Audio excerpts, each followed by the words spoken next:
Assalamu alaikum students. I hope you will be fine at homes. I am your science teacher and today I am going to deliver my lecture number 14 of unit number 9. Students, open page number 75. आज हम topic पढ़ेंगे atmosphere का।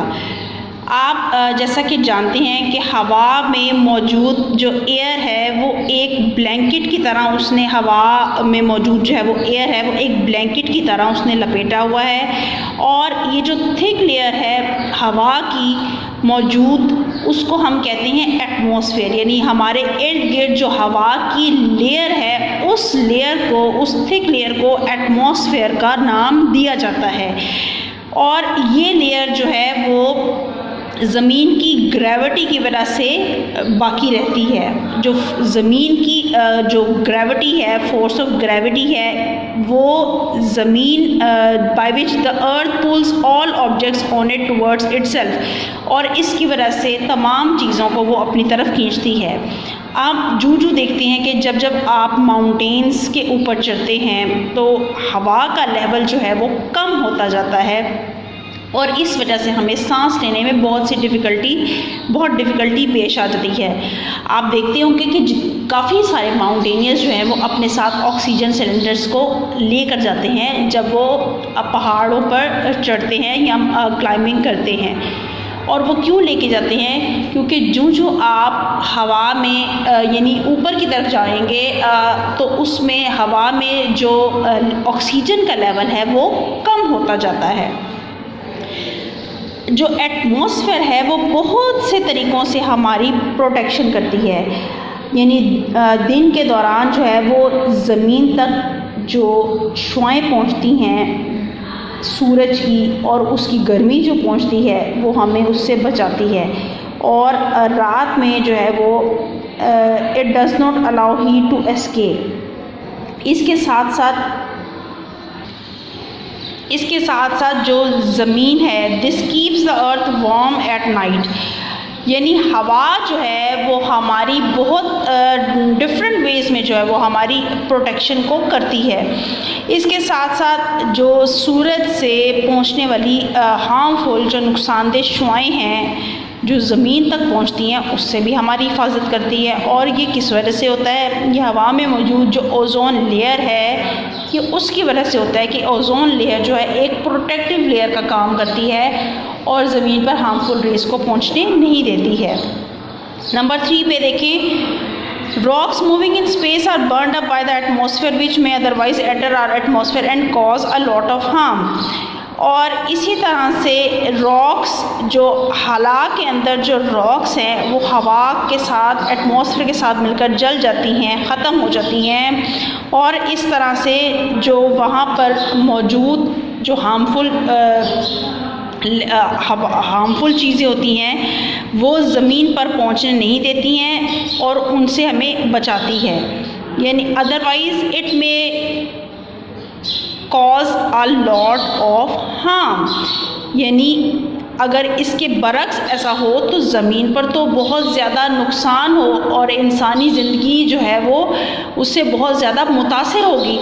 क्योंकि अगर ये harmful rays हम तक पहुंचेंगी और वहाँ से जो शुआएं हैं, सूरज की शुआएं हैं, आप जानते हैं कि हीट में अगर आप खड़े हो जाएं तो उसकी शुआएं आपको कितनी तेज़ महसूस होती हैं। तो ये जो एटमॉस्फेयर की लेयर है ये हमें इन सब हार्मफुल शुआओं से बचाती है और हमारी हिफाजत करती है। और ये ओज़ोन लेयर है ये हम तक जो है वो हार्मफुल रेज़ पहुंचने से रोकती है। इसके बाद देखिए पेज नंबर 76 पे, अब इसमें आ जाती हैं एटमॉस्फेयर की लेयर्स।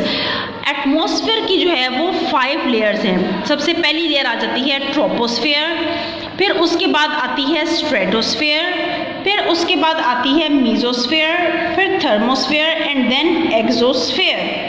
ये 5 लेयर्स जो हैं ये हवा में मौजूद हैं और आप इनको देख भी सकते हैं कि ये चार्ट में आपको शो किया गया है कि लेयर्स ऑफ एटमॉस्फेयर और इनके डिस्टेंसेस आपको बताए गए हैं। सबसे पहली लेयर जो आ जाती है वो ट्रोपोस्फेयर है। Troposphere is the layer of air around us. It has the maximum amount of air. Most of the clouds are in this layer. All weather changes takes place in this layer of atmosphere. अब troposphere जो है वो एक ऐसी layer है। अब जो troposphere layer है इसके अंदर हवा की मैक्सिमम अमाउंट मौजूद होती है, क्योंकि ज़मीन से सबसे पहली लेयर सबसे नज़दीक जो है ये ट्रोपोस्फेयर ही आता है, और ज़्यादातर जो क्लाउड्स हैं वो इसी लेयर में बनते हैं। और जितनी भी मौसमियाती तब्दीलियाँ होती हैं, यानी वेदर में जो भी चेंजेस होते हैं, गर्म मतलब मौसम, कभी हवा चलती है, कभी बारिश होती है, कभी बादल आता है, यानी तमाम वेदर चेंजेस जो है वो इसी लेयर के अंदर होते हैं। इसके बाद सेकंड लेयर जो है वो आ जाती है स्ट्रेटोस्फेयर की। ये ट्रोपोस्फेयर के बाद आप देख सकते हैं स्ट्रेटोस्फेयर के। स्ट्रेटोस्फेयर जो है ये एटमॉस्फेयर की सेकंड लेयर है, और ये सूरज से पहुंचने वाली जितनी भी हार्मफुल रेस हैं उससे हमें प्रोटेक्ट करती है, क्योंकि इस लेयर के अंदर जो है वो ओजोन गैस प्रेजेंट होती है, जो कि हमें बचाती है नुकसानदेह शुआओं के पहुँचने से, हम तक पहुँचने से बचाती है। और इसके अलावा जितने भी हॉट एयर बैलून्स हैं और जेट प्लेन्स जो हैं वो इस लेयर तक जो है वो फ्लाई करते हैं, जो कि सेकंड लेयर है स्ट्रेटोस्फेयर। ये आप देख सकते हैं ट्रोपोस्फेयर, और इसके बाद इसकी सेकंड लेयर कौन सी आ जाती है, stratosphere. The third one is mesosphere. अब मीजोस्फेयर जो है, मीजोस्फेयर स्टार्ट्स एट 50 किलोमीटर यानी 31 miles above the earth surface and goes up to 85 kilometres, यानी ज़मीन से इसका फासला 85 किलोमीटर्स का होता है। और आप जूं यानी आप मीजोस्फेयर की लेयर तक जाते हैं तो जो टेम्परेचर है वो ठंडा होता जाता है। और मीजोस्फेयर जो है, the top of the mesosphere is the coldest part of the earth atmosphere. और मीजोस्फेयर की जो लेयर है ये ज़मीन से नज़दीक, यानी ज़मीन से नज़दीक सबसे पहले तो ट्रोपोस्फेयर था, फिर उसके बाद स्ट्रेटोस्फेयर है, और उसके बाद जो टॉपोस्फेयर यानी ये जो मीजोस्फेयर का ऊपर वाला हिस्सा आपको नज़र आ रहा है, ये कोल्डेस्ट पार्ट जो है वो है। जब आप इस लेयर में जाएंगे, इस लेयर तक ट्रैवल करेंगे, तो यहाँ पर बहुत ज़्यादा टेम्परेचर जो है वो ठंडा होगा। इसके बाद कौन सी लेयर आ जाती है, इसके बाद आ जाता है थर्मोस्फेयर। कौन सी लेयर आ जाती है, थर्मोस्फेयर। अब थर्मोस्फेयर मज़ीद आगे 90 किलोमीटर से एक्सटेंड करेगा between 500 and 1000 kilometres above our planet, यानी हमारी ज़मीन से ये ट्रैवल करता हुआ कितना 500 से 1000 किलोमीटर्स तक इसका फासला है, यानी यहाँ तक ही है। और ये सब यानी पहली जो 3 लेयर्स हैं, ट्रोपोस्फेयर और स्ट्रेटोस्फेयर और इसके बाद मीजोस्फेयर, इन तीनों लेयर्स की निस्बत ये सबसे थिकेस्ट जो है वो लेयर आ जाती है। और जो थर्मोस्फेयर है, the thermosphere is the home to international space stations and low earth orbit satellites are also found here. कि जो थर्मोस्फेयर है, ये थर्मोस्फेयर एक ऐसी लेयर है जिसमें जो इंटरनेशनल स्पेस स्टेशंस हैं उनका सेंटर है, और जितने भी ज़मीनी जो सैटेलाइट्स हैं, ऑर्बिट सैटेलाइट्स जो हैं वो यहाँ पर पाए जाते हैं नंबर 4th लेयर में। अब सबसे लास्ट और सबसे टॉप मोस्ट लेयर जो सबसे यानी ज़मीन से सबसे जो 5वीं तय है दूर, सबसे 5वीं तय, वो कौन सी आ जाती है, लेयर एक्सोस्फेयर की। And it is the outer most layer of atmosphere. और इसमें हवा की मिकदार बहुत कम है, क्योंकि जाहिर सी बात है ये ज़मीन से सबसे जो दूर वाली लेयर ये कहलाती है।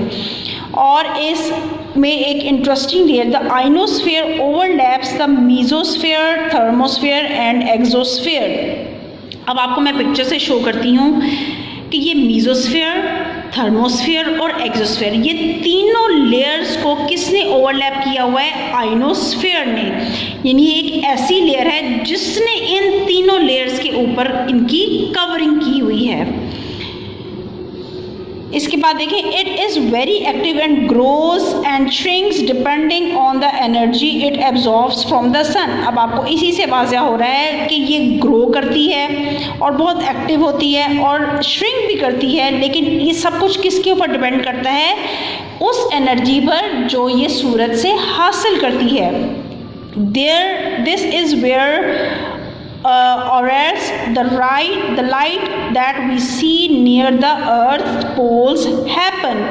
और इसी वजह से ये रोशनी जो है वो ज़मीन के पोल के गिर्द वाक़या होती है, और ये आप देख सकते हैं। तो ये थी इसकी 5 लेयर्स एटमॉस्फेयर की, जिसके बारे में हमने पढ़ा। सबसे पहली लेयर ट्रोपोस्फेयर, सेकंड पे स्ट्रेटोस्फेयर, थर्ड पे हमने पढ़ा मीजोस्फेयर, फोर्थ पे हमने पढ़ा थर्मोस्फेयर और फिफ्थ पे आप आ गई एक्सोस्फेयर। आपने इन लेयर्स को ऐसे ही याद करना है क्योंकि इनकी लेयर की नंबरिंग है, नंबर 1 पे, नंबर 2, नंबर 3, नंबर 4 और नंबर 5 पे लेयर्स की नंबरिंग है, और इस तरह से ही आपने इसको एज इट इज़ याद करना है। Now students open page number 81 और हम इससे रिलेटेड क्वेश्चंस देखते हैं। क्वेश्चन 3 देखिए, डिफाइन एटमॉस्फेयर, यानी आपने एटमॉस्फेयर को डिफाइन करना है। आपने भी रिसेंट टॉपिक में पढ़ा है। इसके बाद क्वेश्चन नंबर 4 है, name the different layers of the atmosphere. Atmosphere की डिफरेंट लेयर्स हैं, उसके हवाले से आपने सारा बताना है। नंबर 5 क्वेश्चन है, what is stratosphere, how is it useful to us. यानी क्वेश्चन नंबर 3, 4 और 5 ये सब के आंसर्स जो है वो आपको नोट्स में प्रोवाइड किए गए हैं। आपने नोट्स से अपनी नोटबुक के अंदर आपने इन क्वेश्चन के आंसर्स को नोट डाउन करना है। इससे पहले भी आंसर्स आपको, यानी क्वेश्चन नंबर 1 से अब तक जो है ये 5 क्वेश्चंस आपको मार्क करवा दिए हैं। इन सब के आंसर्स आपने अपनी नोटबुक में बहुत नीटली नोट डाउन करने हैं, और प्रीवियस लेक्चर में जो आपको डिफ़िकल्ट वर्ड्स करवाए थे वो भी आपने अपनी नोटबुक्स में नोट डाउन करने हैं। आई होप कि आपको लेक्चर समझ में आया होगा। Till the next lecture students, अल्लाह हाफ़िज़।